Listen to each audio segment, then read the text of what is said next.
भोजपुरी माटी भोजपुरी समाज के गोड़ छू के गोड़ लागत नहीं है भैया। अगर आपके जीवन में राजा बने के बाद, चाहे आप केहू के घर में पैदा भइल हो कि गरीब के घर में, अमीर के घर में, बस आप कर्म अच्छा करी, राजा जरूर बनम। राजा की तरह जिए के जीवन में इच्छा बा तो पहले आपके गुलाम के ज़िंदगी जी के मेहनत करे के पड़ी कि ताकि आप अधिक से अधिक सक्सेस होई और राजा के ज़िंदगी जी सकें। एकरी लिए चाहे आप मिडिल फैमिली में जन्म ले होई या मिडिल फैमिली में जन्म लेवल कोनो गुनाह के चीज़ ना हो, लेकिन सपना पूरा कैले में थोड़ा समय लागेला। थोड़ा समय के इंतज़ार करी, मेहनत करी, आपके सफलता जरूर मिली।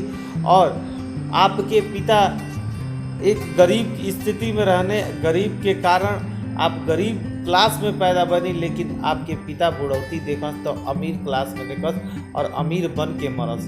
तो ये हम लोग इच्छा रखे नहीं, आप लोग इच्छा रखे नहीं। जय हिंद।